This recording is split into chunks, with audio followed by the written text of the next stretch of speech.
Welcome to the Enneagram 2.0 podcast. My name is Uranio Paes, and today our theme is activating the head center, the Enneagram's head center. Once more, I'm recording this video without my good friend Beatrice Chestnut because she's in Egypt. I'm recording this while she's in Egypt and still taking a much deserved time off, both in that wonderful trip with Russ Hudson, all around Egypt, exploring the origins of the Enneagram, and also taking a few, like 2 or 3 days after that, before both of us traveled to China to teach there. And okay, so I don't know exactly when this episode will air, but I needed to record one more by request from our team at CP in case it gets difficult for B and I to record an episode while we are in China.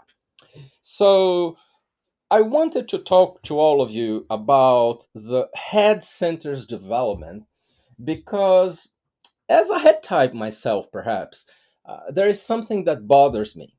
That sometimes it's almost like people who do inner work, including teachers, indirectly imply that inner work and self development is way more about the heart. Like, forget your head and work on your heart, open your heart. And while that is definitely central, very important, and in my view, the most important thing, because we use the head too much, and the heart being open, many beautiful, important things happen. While that is true, at the same time, there is very, very important work to be done on the head center. And I mean, for all 9 types, including head types 5, 6, and 7. And it's important to understand what this kind of work on the head center is. What does it include? How to do work on that? And why that is important. So, this is what I wanted to talk to all of you about. And at this point, most probably you all know that in the Enneagram we talk about 3 main centers of intelligence: the gut, the heart, and the head. So 8s, 9s, and 1s are more based in the gut, 2s, 3s, and 4s on the heart, and 5s, 6s, and 7s on the head. But that's because in the ego formation process, they have allowed one center to become dominant, and instead of keeping all 3 open.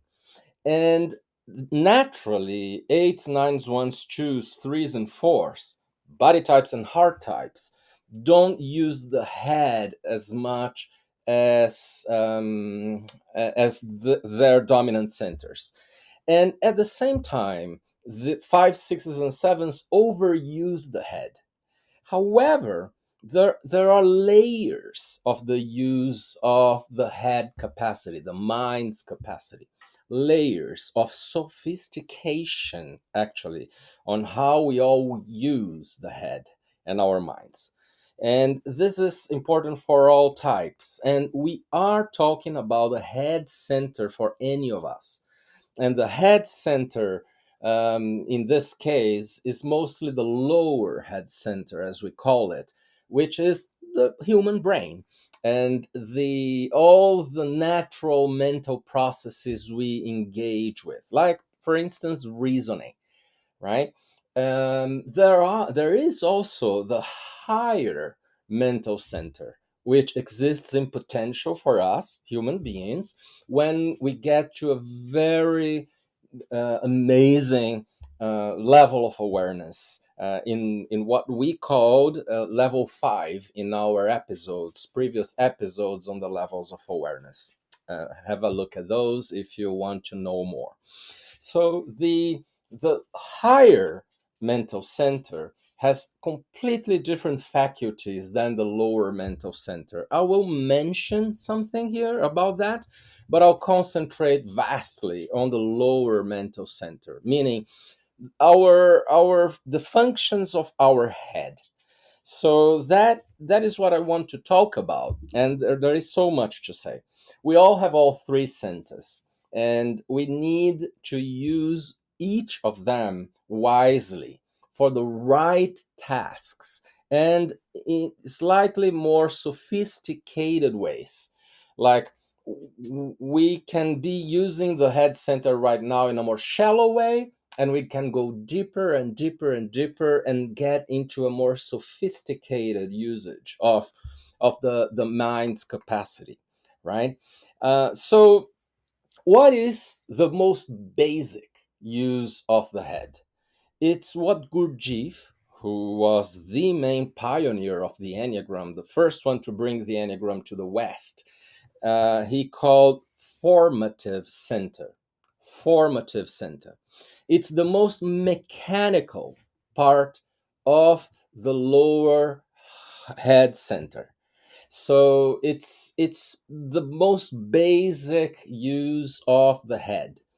And unfortunately, so many people today in our societies use almost only that part. It's extremely mechanical. And that is using the head, but it's very shallow. It's the outermost part of the head center. And then we need to go in, and make better use of the innermost parts of the head center.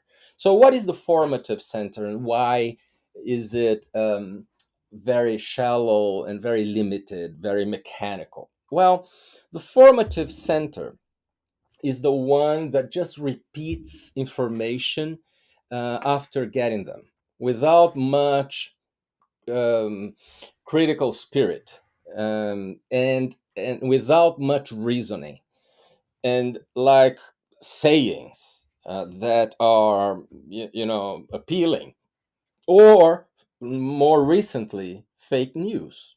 It's very easy to just trust them and go along with them, and making affirmations that are very appealing, but have we really thought about those?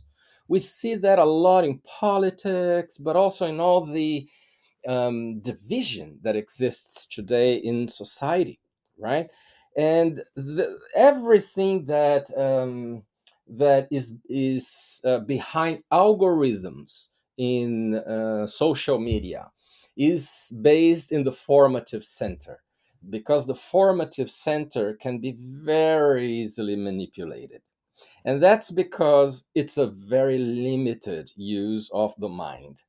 Then we have also things like confirmation bias. We don't want to be challenged in our ways of thinking when it comes to the formative center, that more shallow use of the mind. And that area, which is actually more like the more the more mechanical part of the brain, that is important for some things. Like, for instance, if you're learning math and you are trying to memorize something like the multiplication table in math, then that is the right part of the brain, in my view, to use that. You understand the thing, it makes sense to you, but then, for such operation, for such thing, it's good to just memorize it, because it will be helpful for you in the future. But then what people do is to use the formative center for most things in life. They use like memorization processes, and also just repetition without thinking about it, and just going along with whatever is said to them, or going against no matter what is happening, like a definite opposition based in what? Based in judgment, based in prejudices. So the formative center works that way. It's almost like a computer, like yes or no, zero or one. So it's very, very basic. And as I said, a very big number, scary big number of people in society use almost only that dimension of the head. So, how to get out of that? It's a lot about questioning yourself, about trying to see how you may be wrong, and try to see how there are other ways of thinking. Try to think a little bit more out of the box, right? But before that, there is something about being able to reason. So, reasoning and trying to make sense of things. Like when you're reading a text and you're trying to interpret what the person's trying to say and all the meanings, you need to think. It's not that easy. This more mechanical part of the brain cannot do it all. So, there is this other side of trying to make sense of things out of connecting thoughts and putting them in a sequence and making sense of cause and consequence. So the basic process of reasoning, which is already less basic than those very blind affirmations of the formative center. So this is a second level of the brain development. It's learning how to reason. And the third thing is what I said before, thinking out of the box, like thinking differently. And thinking differently here, according to your type. So for a one, thinking differently is not thinking about rules or about what is wrong, and going to think of new ideas instead of saying what is the right way. But if you are a seven, then thinking differently is actually not thinking differently, which means sevens try to think of different hypotheses and thinking in all possible different ways. So thinking out of the box for a seven means stick with one thought.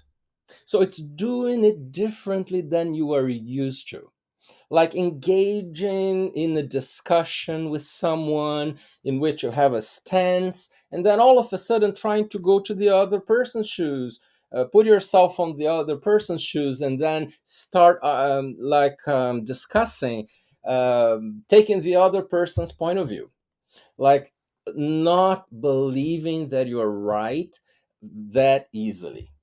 And that is a trademark of people who are more sophisticated. They don't have as much certainty about stuff, right? So, more mature people, more evolved people, at least in that level two that we talked about in our models of level in episodes here in the past.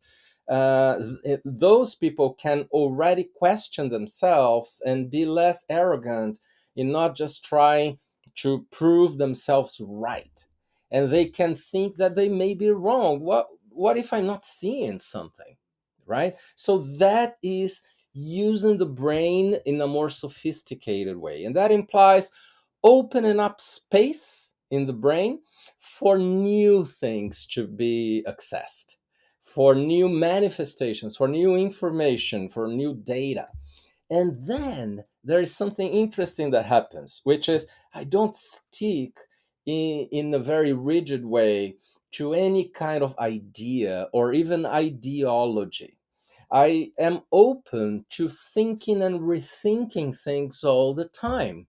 I'm not very stuck in whatever way of thinking I have or ideas or what I back up in life.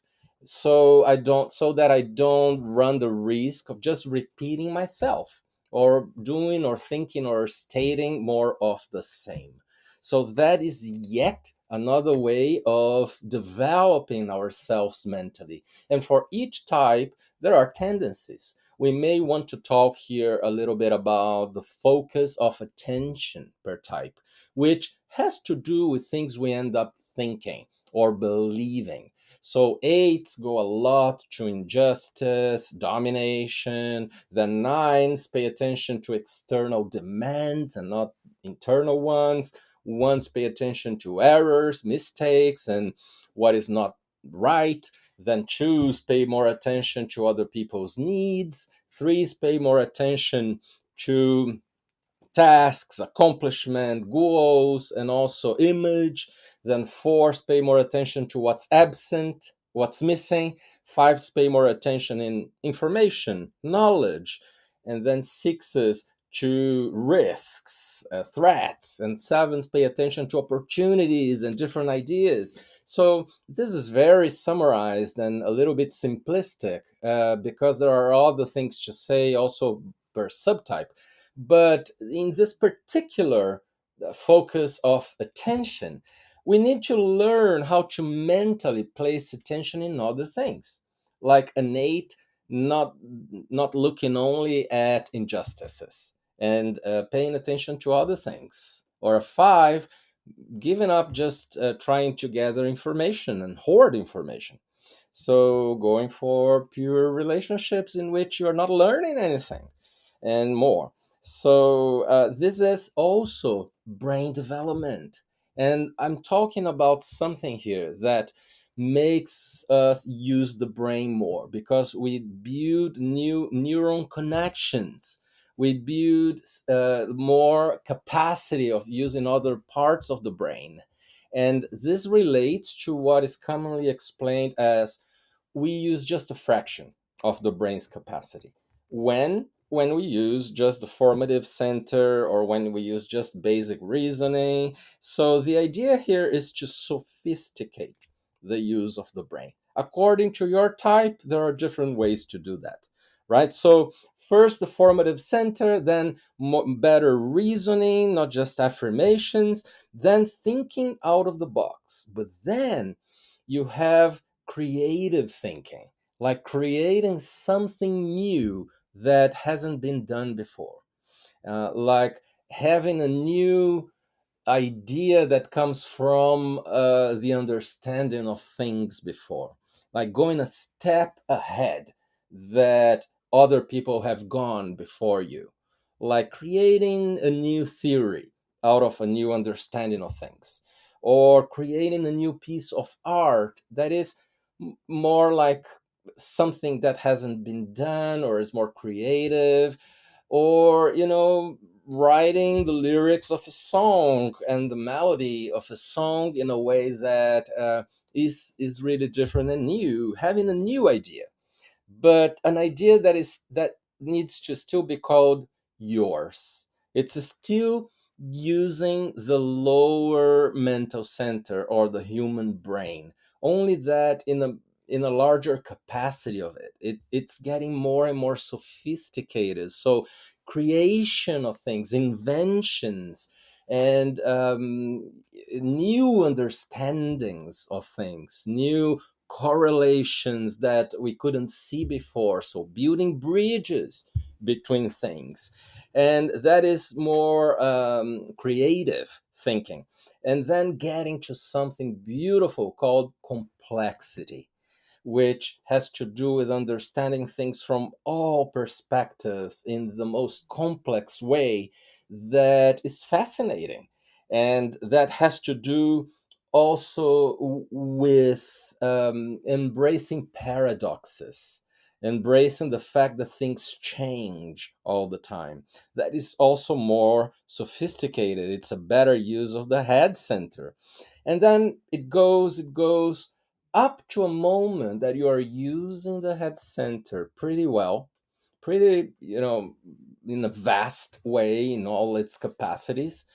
And then you can potentially, if you are developing also spiritually, you can potentially open up the higher mental center. There's a lot that needs to be done to get there. It's not easy, but it's possible. And when opening the higher mental center, you really start getting ideas coming from objective reality. You start seeing the invisible but more real reality for what it really is. You start seeing universal laws. You start seeing how things really work in the spiritual realm. And you get in touch with what? The holy ideas. You get in touch with those understandings of life from a divine perspective, what greater reality is. And that can't be called our ideas in any way, shape, or form. It's just like our extended brain, which is no longer ours, actually. It's getting in touch with a global brain, understanding something that doesn't start or finish in us, that is a more divine quality of creation, how things really work in that much, much deeper state of being, right? But in order to get there, we need to re examine our fixations. And we did good episodes in the past here on Enneagram 2.0 talking about fixations. So the fixations are very specific, one per type. Like for type 8, the fixation is vengeance. Like everything needs to have a payback. And I need to correct what's wrong and go against whoever is unfair and defend who's being wronged. So trying to think of things about that. And the fixation is a thought, not necessarily an action, although it usually leads to an action, but it's more like the mental pattern.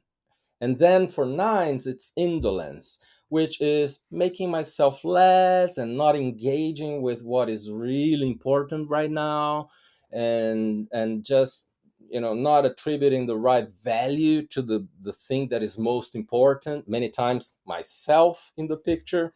Then resentment is the fixation for ones, which is I do everything right and those other people are having fun. So I'm resentful and I'm thinking that things are not fair. And only later that engages my heart in anger, which is the passion. So the fixation almost precedes the passion.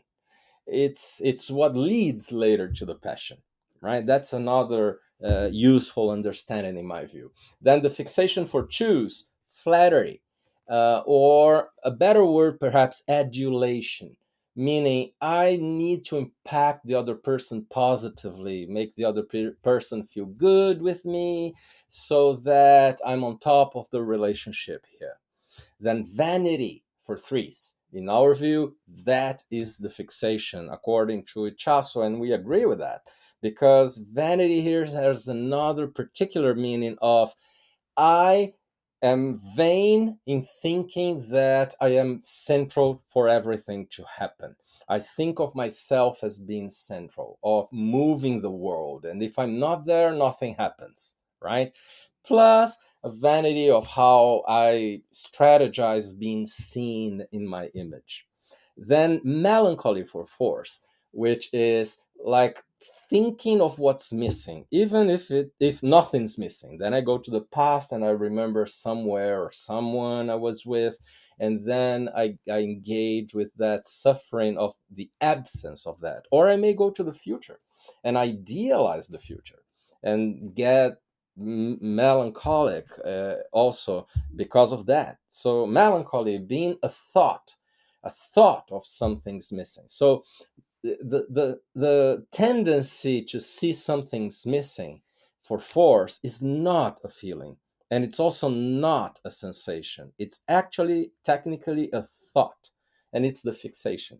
And it's useful to know it's a thought and not other thing, because then we know that we need to deconstruct that thought with mental strategies, not with emotional work or instinctual work, right? That is method in my view. This is useful. Then stinginess for fives, which is like controlling resources. I'll control time, space, energy, and I don't want that to be consumed by other people. And I'll be just protective of those things, and I won't give those resources easily to others. I'll protect them. And then cowardice for sixes, like asking questions, doubting, and also making sure that I test and test again and rehearse and ask a second or third person, and procrastination.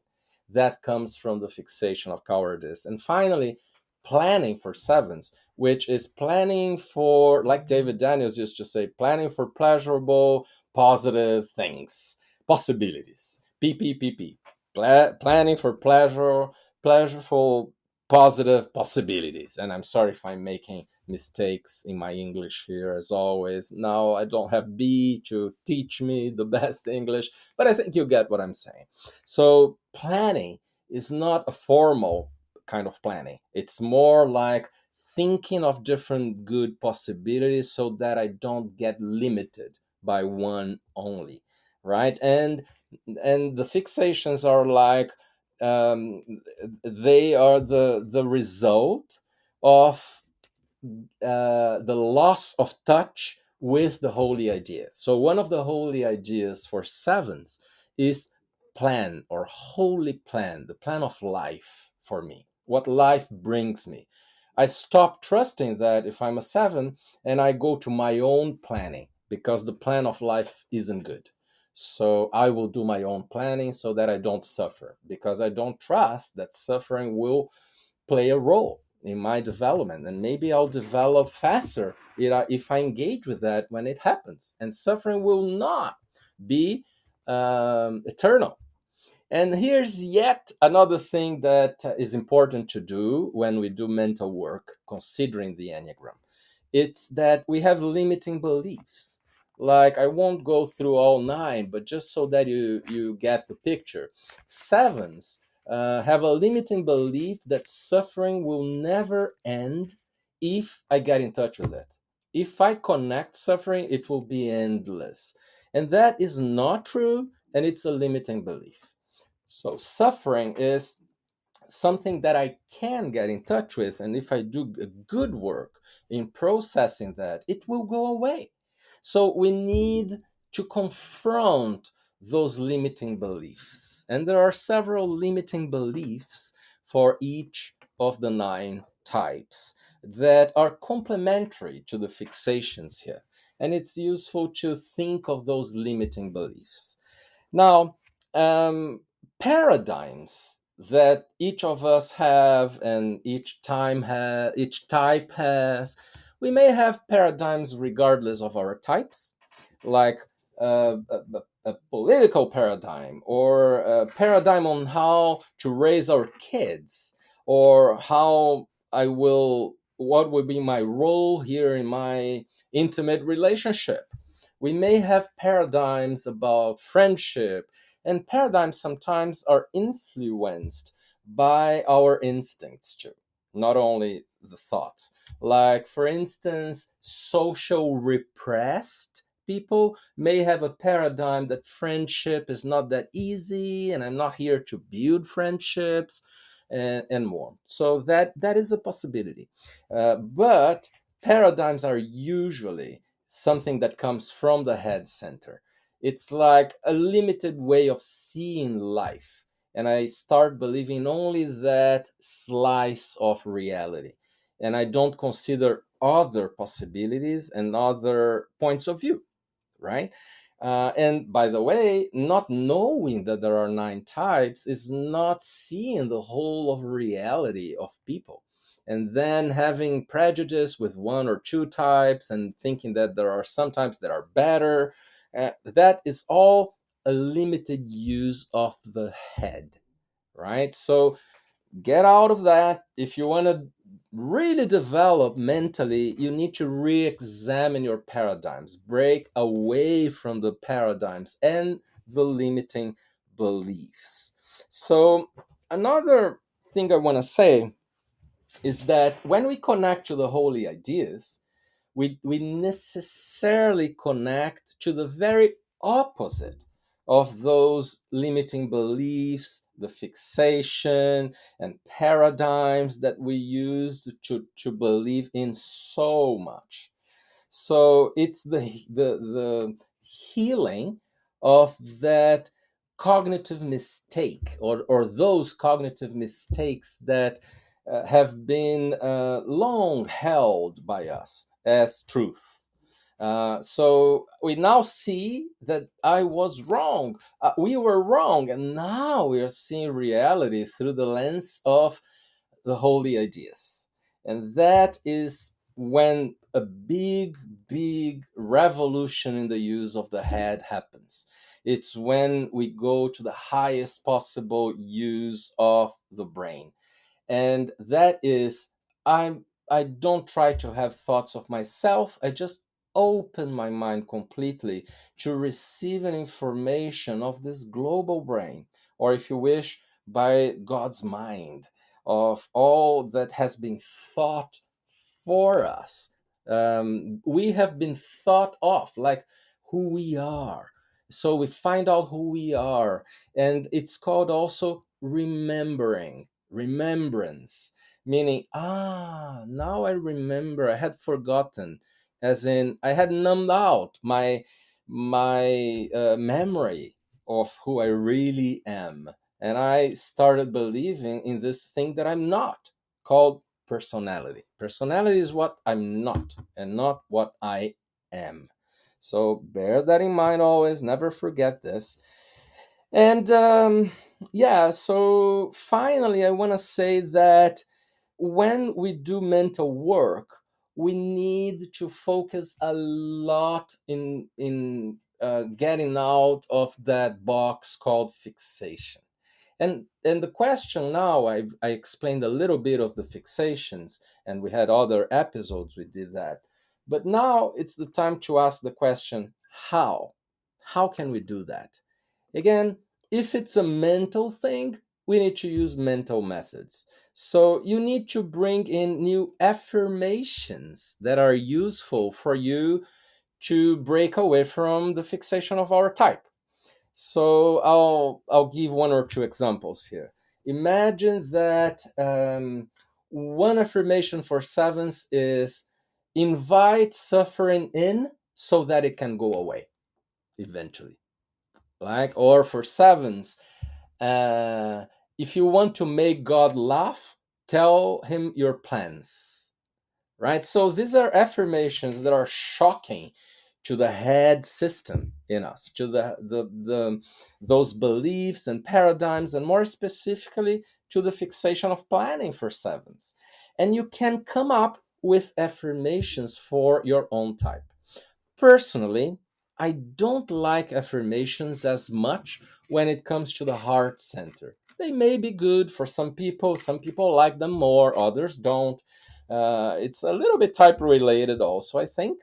But they are even better, in my view, when it comes to the head center in all of us. Because then, if the affirmations are things that go completely against our normal ways of thinking, then it's great because we stop just going along with that fixation. Another example, Nate saying, vengeance is like taking poison and expecting the other person to die.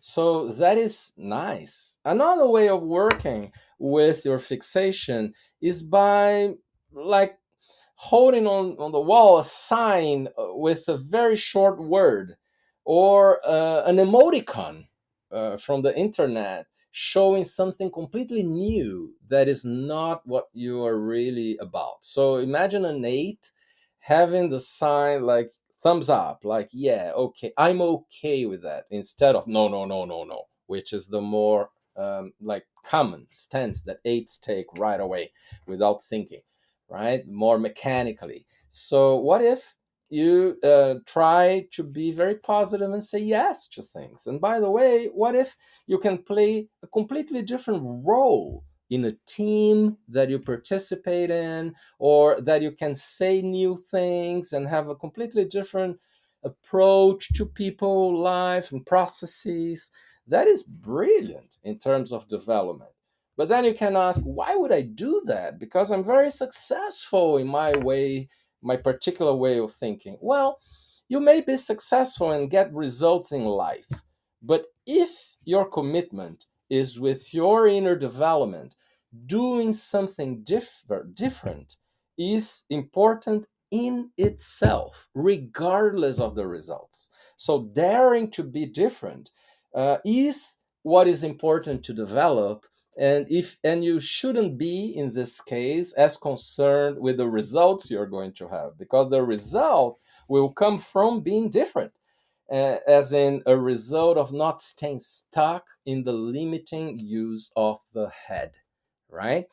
And also another way of working with the head center and those beliefs and the fixation is by using methodologies like NLP, transpersonal analysis, sometimes hypnosis, and some other techniques, cognitive behavioral therapy, that are more mental, designed to break away from some behaviors, and in another higher neurological level, as it's called in NLP, you can go to beliefs, then you can go to values, then you can go even to higher levels. So the thing is, um, there are methods that work very well and lines of work that work very well for the head center.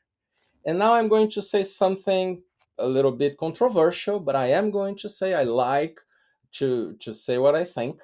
I don't think that these methods that I mentioned, NLP or cognitive behavioral therapy, are as good when it comes to doing emotional work and other kinds of work. So I don't like them at all for hard work. But I think they are wise, they are practical when it comes to doing mental work. So bear this in mind as one last comment about all this from me. uh, when we do mental work, don't try to process that with a lot of feelings at all. Get out of your heart to do mental work. Just try to trick your mind, to fool your mind. Try to be like a trickster of your mind, and do it quickly.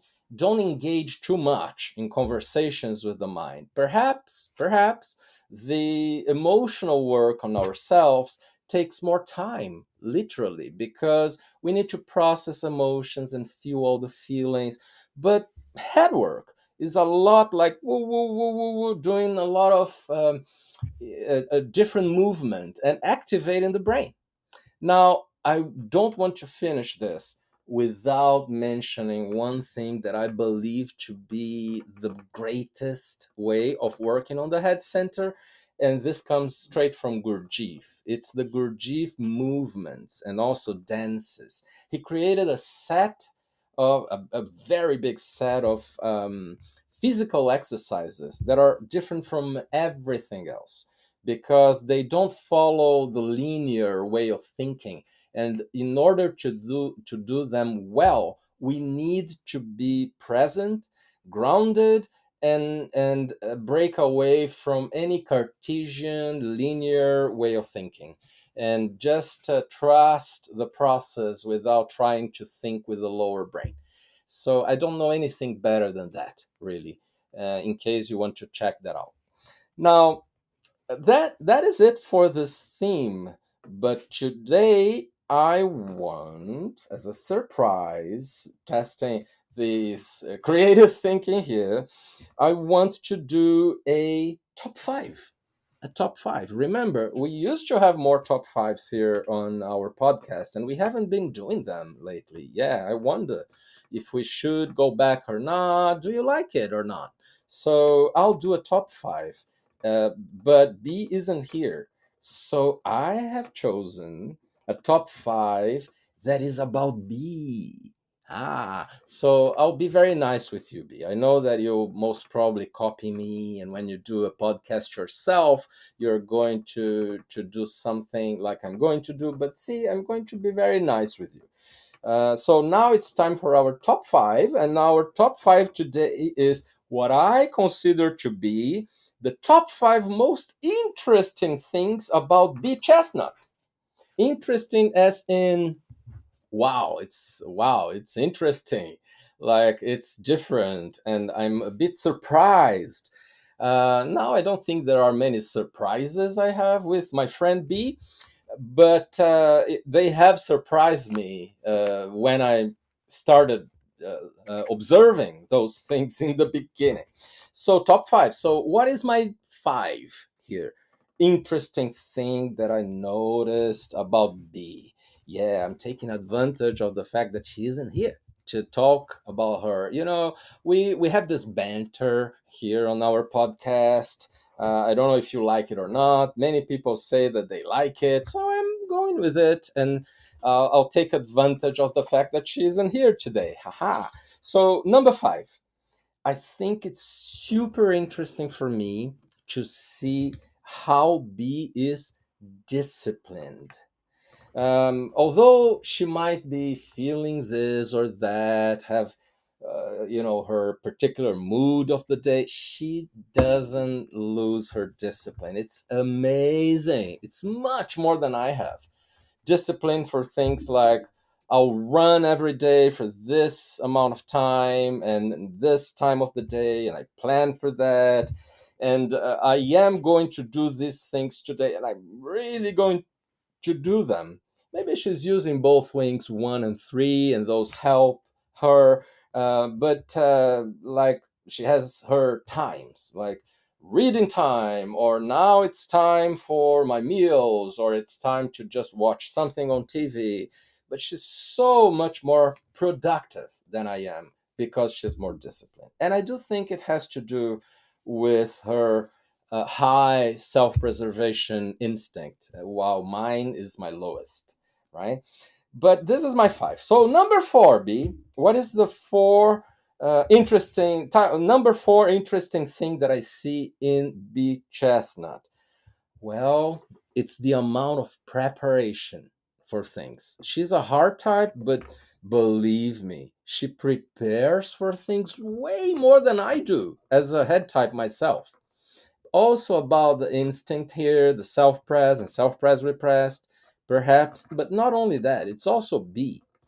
B likes to prepare and to rehearse. Like, we've done a course multiple times, and I really mean like dozens and dozens of times, and she needs to prepare again for that, and always have an outline for the course that is very detailed, while for me it can be very generic, or we can adapt as we go. It's a bit easier for me to do that, and it's super interesting for me to see how much B prepares for things. Of course, that has a very good side. She's usually more prepared for everything, but at the same time, it's not as easy for B to just go with the flow of what's happening because of her preparation, right? She's very good on this now too. I think it would be impossible not to train herself on that working with me. But at the same time, she does this big amount of preparation that was very curious for me in the beginning.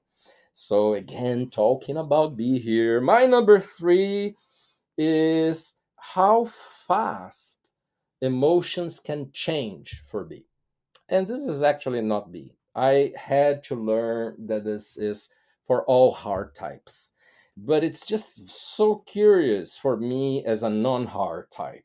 It's like B is upset with something, and then all of a sudden she processes the emotion, and then the emotion goes and changes. And she says it's just an emotion, it's just the nature of it, and now it changed. And for me, I'm like, wow, because I can stay with that emotion because maybe I don't process it as competently, and then it can stay for way longer. So I think it's super interesting how B have emotions that change, usually in a very positive way, but sometimes in what she says are challenging ways too. Now, number 2. Number 2 here, so much energy. Oh my god, B Chestnut has so much energy, and that drives me crazy at times as a type 5. No, she doesn't stop. I think she has more energy than a 3, sometimes more than an 8. It's not intensity, because that comes more from the sexual instinct, which is not B's dominant, but it's a lot of energy. Like, she may not stop. She likes chilling out, but usually she doesn't have much time for that, and she's always being engaged with doing things and being productive, and she doesn't need to sleep that much. Even she might not agree with what I'm saying, but maybe she talks about that another time. But definitely I have more of a need to sleep than she does. When we travel, she wants to go over hours talking about work and more, and then meet very early for breakfast and keep talking and more. So it's not only for relationship and talks, though. It's energy for everything. And I don't know if it's a true thing or not, but B doesn't feel tired very easily. I think that choose at times with the defense mechanism of repression may repress tiredness itself. They don't admit that they are feeling tired because pride sometimes doesn't allow them to feel like that, right? So I see that in other twos. Anyway, B is has a lot of energy. Now, what is my number one interesting thing for my business partner and friend B Chestnut? Well, it must be something about B's relationship with food, of course. So whoever really knows B knows that her relationship with food is a very strong one and very particular one. That's, I think, how her self-preservation dominant instinct shows up, plays out in her the most. It's I can't really understand much how B can, right after having breakfast and feeling full, start thinking about lunch and then about dinner and tomorrow, and so much attention goes to that. And then dinner with B Chestnut is an event because it takes a lot of time, and it's like negotiating more space in the stomach to have that last bite, and then ordering dessert. One day her friends did a song for her in celebration of a birthday for her, and they made a song based in Let It Be, and then they said, there will be dessert, this is B. So that you can have an idea of the interesting things about B. I love you. So it's not that I'm just teasing you as a friend. Okay, don't be mad at me. You are great, absolutely great, and okay with me if you want to tease me another time.